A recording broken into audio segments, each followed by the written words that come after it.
Nigeria is fifth in this group, and there are 6 teams.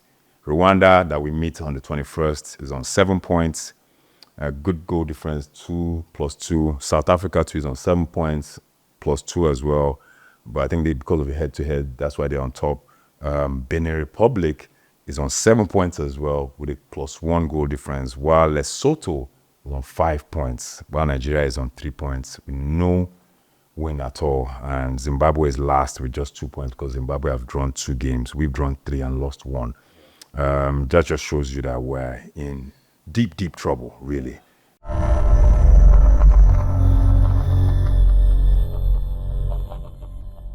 And we're back, guys. FX here, Tunnel TV, Eagles Watch, as I'll call it. And, man, Leslie. The major man, Leslie, major Niger fan. We've been Niger fans since the World Cup in 2022, Leslie. And even though Nigeria didn't make it, we did support Senegal and the likes. At the World Cup, but it was not good. It was not. It wasn't what we expected. But guys, welcome to the show. Looking forward to your likes, your comments, and most importantly, subscribing to the show. And as I said, it's Eagles Watch, and we're talking about everything Super Eagles, especially the World Cup qualifiers, the African World Cup qualifiers. The games coming up on the 21st and the 25th of March against Rwanda and Zimbabwe. The Super Eagles have played 4 games in these qualifiers, and we've not won any. None. Bro, 9 months ago, we were here, 9 months ago, last year, July, we watched the game against South Africa. That was Finidi George's first game as the national team coach, and we drew that game, Leslie. We drew that game 1-1. Very disappointing result. And I remember we had a post-match conversation with Kanebi and the likes, and we were really, really disappointed. I had to even go back to those videos to go and watch them again and see how downcasted I was. My spirit was so low. You know, there was that belief that we were out of the World Cup and whatnot. But somehow, 9 months later, we're here again, and we just have that feeling that we needed to shoot this pod. Yeah. And most importantly, talk about our chances and talk about our new coach, Eric Chelle, talk about the squad, the new players that have been given debuts as well, and the form of a number of our players around Europe and even in the local scene. Yeah. But most importantly, let's start with the games we've played. We played Zimbabwe. Yeah. Before you even go far, that match 9 months ago against South Africa, whenever we play against South Africa, there's one thing I always have at the back of my mind. Tell me, brother. That the core of the South African national team, the Bafana, right, is coming from, it's just being uprooted from Mamelodi Sundowns. That is like their core, let's say their first 8 players. Right. So they have, there's a good understanding in the team. I think amongst all the teams, national teams vying for a place in the World Cup, the South African team has the strongest opportunity in terms of having a team that plays regularly with themselves. There's chemistry. Right? Yeah, there's chemistry. They understand. That game. No. If you go back to the highlights, guys, if you even go back to the highlights of that game, South Africa played better than us. Yeah. In that match. Yeah. It was just because we were at home. They scored first. Somehow, we found a way to equalize. But most importantly, we didn't drop points. We didn't lose. We didn't lose the game. But going back after that South Africa game, we played against Benin Republic, against our former coach, Kenneth Raw, who's still their coach, by the way. And it was a major litmus test for Finidi George. And we lost that game 2-1. Yeah. And unfortunately, we know what happened to Finidi George. He was sacked eventually, or he left. He was sacrificed. You know, but it's a lot of things, Leslie. Yeah. I mean, if you look at it, I think we're the only African country. I'm not sure. I mean, correct me if I'm wrong. We're going through 3 coaches now in a qualifying stage of the World Cup. We've used Jose Peseiro, who drew our first 2 games against Lesotho and Zimbabwe. That was, I think, 0-0 and 1-1 or something like that. Or 1-1-1-1. Yeah. You know, then he left after getting a silver medal in AFCON. He left immediately after that, and we signed Finidi George. Yeah. Finidi, unfortunately, I just felt Finidi shouldn't have been thrown in deep blue sea. as in my own words, it was too much of a test. Foot on the spot. Yeah, too early. I mean, Yeah. too early. I mean, allow him play friendlies, let him warm up into the role High for a new stakes. coach. Yeah, high stakes engagement. Yeah. It's a lot. It could burn anybody out. Absolutely, and we know what happened, and He got burnt out. he did, and we know what transpired with him himself and even Victor Osimhen and the whole brouhaha that caused a lot of ruckus on social media and even everywhere else. So it looked like the Super Eagles dressing room was lost. It looked like we didn't know what we were doing. Even the federation took a lot of time because they had to get an interim coach in Eguavon Cerezo again, who took over the AFCON. the AFCON qualifiers. We qualified for that. We had Benin Republic also in our group, Rwanda in our group as well, who are also in our group in this World Cup phase, and we beat them. So that gives me confidence. So I'm looking at it like, okay, now interim coach, now we've given it to Eric Chelle. Eric Chelle, sorry. Chelle. Leslie is the French-speaking man, so he's been correcting me on how to pronounce our new coach's name. He's 47 years old, young guy. Made his debut as a coach in 2014. Atletico Marseille was his first job, and he started off as an assistant manager, then moved on to be the manager. I think he did about a year or two there before he moved on again to another team in the French championat, in the second tier, by the way. So you could tell that he went through a lot of grassroots development. He has a UEFA Pro license as well. So, he was born in Cote d'Ivoire, but he also has a French passport. So there's a lot of experience that he's garnered over the years. He used to be a defender as well, Leslie, and he was really good back then, played for Valenciennes, if I remember correctly, So there's history behind what Eric has done.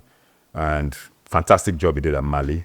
We did see what Mali did at the last AFCON, where they got to the quarterfinals. A very, very emotional game, Leslie, against Cote d'Ivoire, because most of those Malian players were born in Cote d'Ivoire. Yeah, he was also born in Cote d'Ivoire. So we remember that meme now. Like you're playing home. Bro, remember that meme now. When them had palpitations and they were pouring water on Eric's coach. Proper banter for the current Super Eagles coach. He's gone through it all, through emotions, and I'm sure that will constantly be reviewed about him. But who is Eric Chelle? Apart from what I just gave you in terms of being Mali coach, eventually he lost the job after 2 years, because I think he joined in 2022, May, and he was sacked in June 2024 because they lost, if I remember, against a 10-man Madagascar side. And the Malian FA were not having it, and he got to chop. But it got a lot of scrutiny from Nigerian fans, a lot of press too. Why bring an African coach? Why not go for a Nigerian local coach? But he's proven himself, at least to an extent. I feel that I was one of those who was a bit vocal about his appointment, not in a negative sense, in the sense just from the perspective of him not being.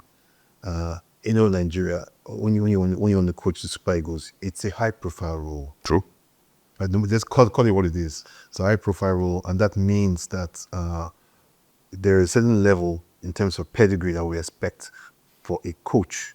Right? For someone to come and coach our national team, it's a big deal. Yeah, it is. Everywhere, right? But the NFF did what they had to do. They appointed him. And I want to believe that they didn't appoint him without actually doing their homework. Right? They looked at his record with Mali, especially with the Malian national team, right? From the technical standpoint, from the way they played their games, and honestly, and also the youth system too. He also gave a lot of young players you have chances. to admit that if you watch the Eagles of Mali, right, they were a constant threat in the last Nations Cup. Yes, unfortunately they got knocked out by the hosts. It was emotions, really. They were better than Cote d'Ivoire in that game. What the way they play, right? Very intentional. That discipline, that progression of play that you expect the national team to have, they demonstrated it. Yeah. Right. Time, game in, game out. Yeah. Right. And when I watched that, and I saw that, okay, so this is the man who was actually responsible for having all that play out. It gave me a kind of confidence that, okay, we have the Super Eagles have got, in terms of quality of players, world class, right? Okay, yeah. But yeah, Put it go that on. way, yeah. But at a very high level, Yeah. right? And they are more experienced, more exposed than the Malian players that Eric Chelle had to work with to deal with the Eagles of Mali, right? Not taking anything away from them, no disrespect, right? But of course, we have better players. Yeah. Now, the idea now is that, okay, can you imagine what he's going to do with our crop of players if things gel? Right? Sky's the limit. Yeah, and I look at that and say, okay, that means that, well, I think because all the while, one of the key things that I feel that we lacked in that team, right, under Finidi George was there was no, Even Joseph Peseiro too. yeah, there was no, we were just playing under Peseiro, we're playing to our strengths. That's why he always went with the 5-3-2 formation, whereas we can use the wing backs to kind of challenge. Quite defensive. Yeah, But yeah. tournament coach kind of football. Tournament kind of football, really. But if you look at it in the real sense, it's not so sustainable because I mean, other teams, superior teams will look at that and they will shred you guys. We're not going to waste any time. We're even an attacking side, Yeah, Leslie. So we shouldn't yeah. base our football on just being very defensive. But yeah, as you said, rightly so, Eric Chelle has shown that he's a progressive coach. Very, very formidable in the 4-2-3-1 formation. He prefers that formation as well.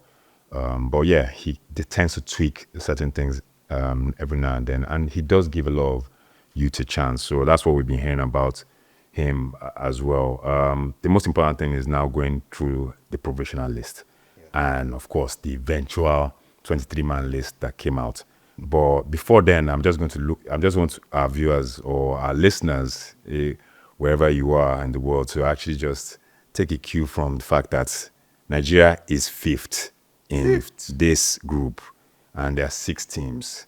Rwanda, that we meet on the 21st, is on 7 points. A good goal difference, 2 + 2. South Africa too is on 7 points, +2 as well. But I think because of the head-to-head, that's why they're on top. Benin Republic is on 7 points as well with a +1 goal difference, while Lesotho is on 5 points, while Nigeria is on 3 points with no win at all. And Zimbabwe is last with just 2 points because Zimbabwe have drawn 2 games. We've drawn 3 and lost 1. That just shows you that we're in deep trouble, really. I mean, so it's a must-win for sure. The game against Rwanda is a must-win. It's a must-win. Yeah, but let me just quickly go through this provisional list because, surprise, I mean, he started off with a 39-man list, Leslie, and I was quite shocked because, I mean, yeah, I know you have a 23-man, but I want to go through the 39-man list at first. He called players like Ahmed Musa. I don't know why he did that. Some would say maybe it was NFF influenced or whatnot, but Ahmed Musa was called up. Kelechi Iheanacho was called up as well. Cyril Deserts from Rangers was called up, who I thought was going to get a chance. Possibly going to make it. You know, the likes of Frank Oyeka too, who is playing in the Serie A, also was called up. Joe Aribo was recalled more or less because Joe had lost his place to Dele Fisayo Bashiru, you know, and who had been playing really well for the Super Eagles since he made his debut, you know. So the list, I mean, the goalkeepers, Stanley Nwabali, Maduka Okoye, Amas Obasogi, Adele Adebayo, and Kayo Bankole, but we know that it's just 3 goalkeepers he was going to take. Gabriel Shaw, the former Luton Town boy, too, was called up. Zaidu Sanusi, who had a woeful Nations Cup, too, was called up. In the provisional list, I beg your pardon, you know, and the Chrysanthus Uche too, I think he plays for Getafe, also was called up. He would have made his debut, and the forward line is huge. It's just so many. It's scary, but let's not waste time. The squad list came out 2 days ago, and Eric Chelle,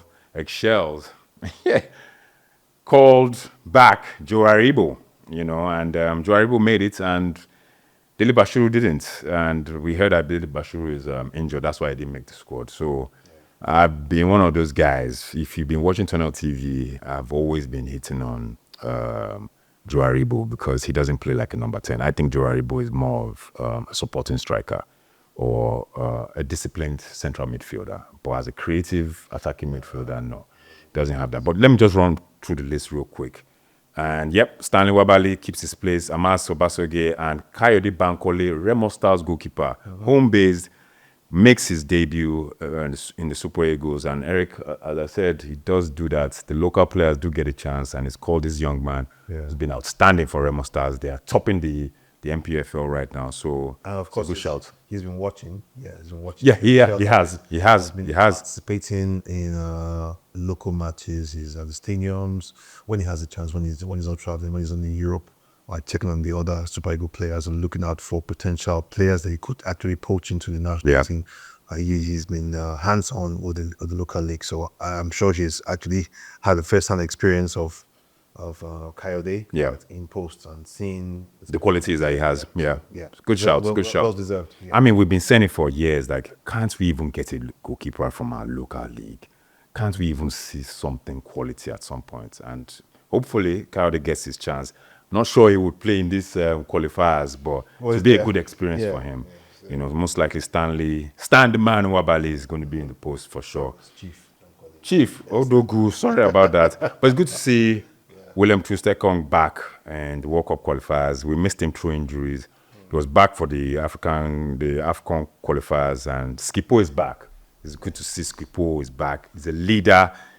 He's everything, I would say. The best player at the last AFCON, deservedly so, and he would lead from the back.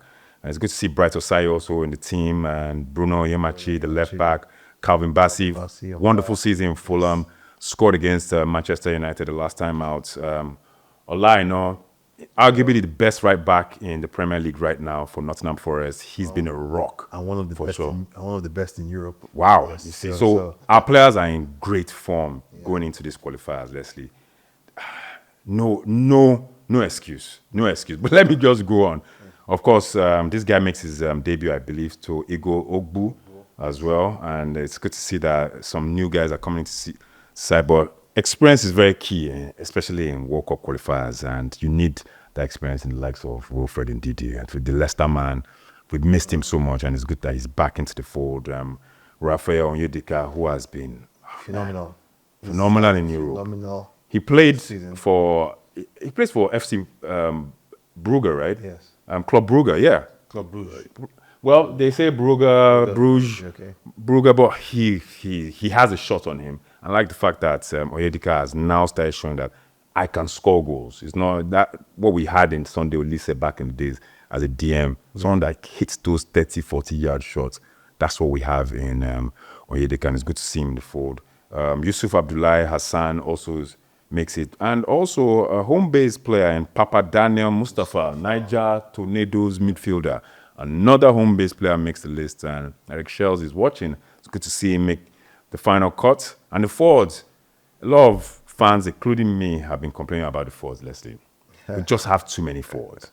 Like 1, 2, 3, 4, 5, 6, 7, 8. See, it's now dropped to 7. We need to score goals. See, the more the merrier. So I have nothing against the forwards in this case. If we're going to qualify, if we have any shot at all, right, it's the goals that will count. Who's going to score it? Well, Leslie, we only have 1, 2, 3, 4, 5, 6 defenders. Well, now it's 7 defenders because we learned that Nathan Teller has gotten injured, and this young man has been Jordan. I'm trying to pronounce his name. Please forgive me if I murder your name, Jordan. Jordan Torunariga has been drafted in place of Nathan Teller, the Leverkusen boy. So yeah, that's the 23-man squad for these qualifiers, these 2-match qualifiers against Rwanda and Zimbabwe. 6 points on the table. 6. We have to win. We've gone through Eric's CV more or less. We have to discuss our chances, really.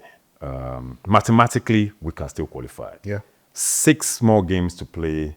It's a 10-match, 10-game league or group, I'll say, and we're 4th. Sorry, we're 5th. We're 5th with 3 points. We have to beat Rwanda at home. We're away, and they're home, and we're playing in their stadium. What's the name of the stadium? The Amahoro National Stadium. Kigali. It's going to be buzzing. In Kigali, it's going to be tough. I think, like Rwanda as a nation has actually putting lots in terms of investments, investing into football. Right. Football, of course, with the aid of FIFA and CAF, right? You find that that space is actually, they're coming up. They're Right? developing. Space, Yeah.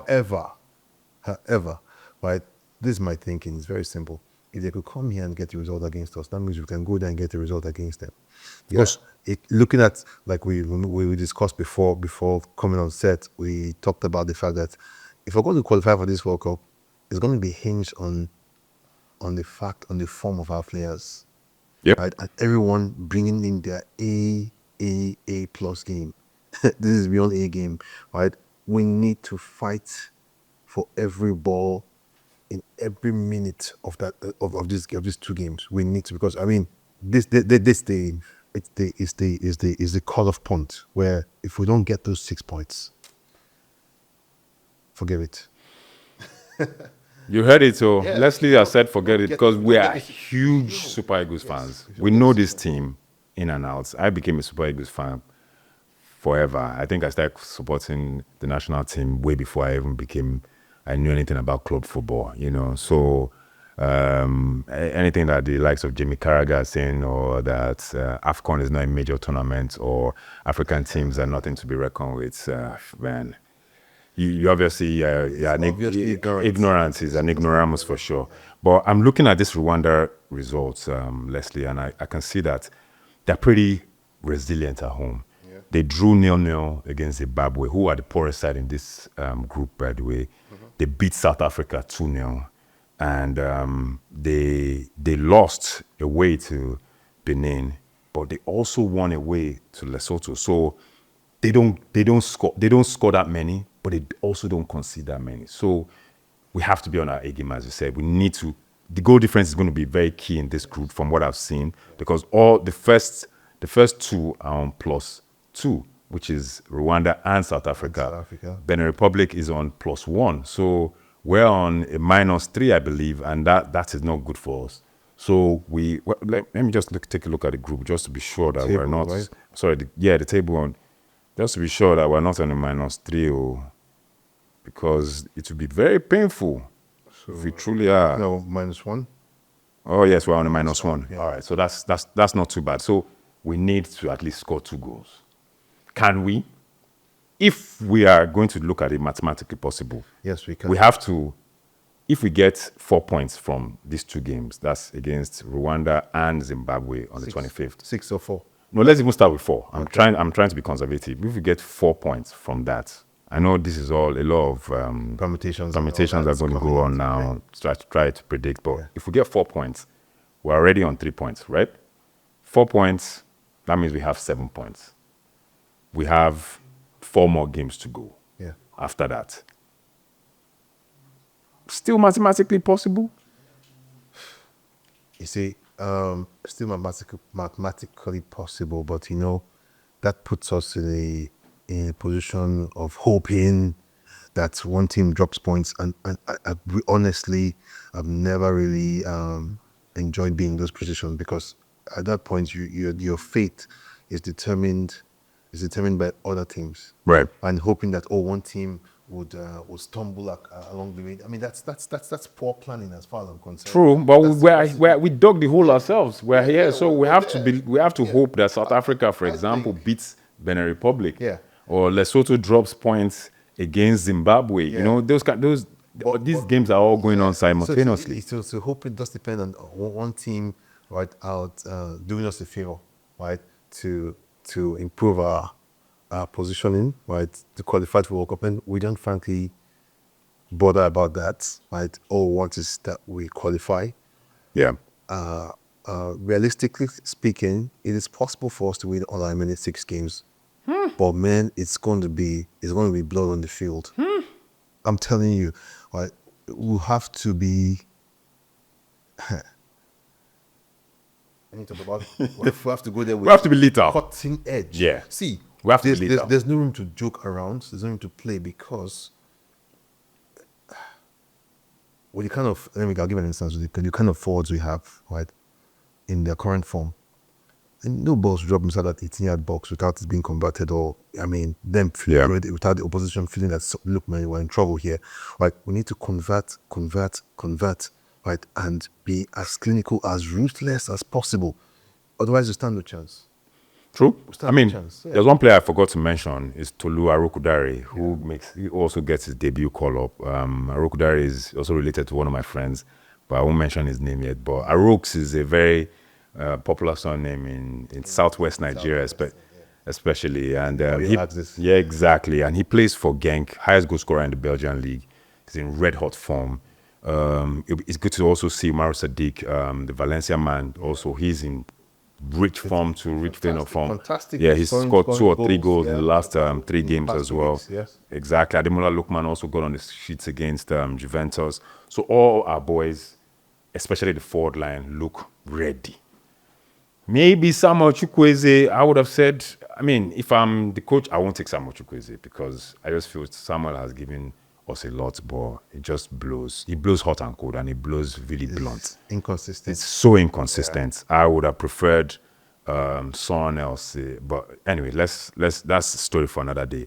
But it'd be nice to see how Arokudare does if he's given a chance.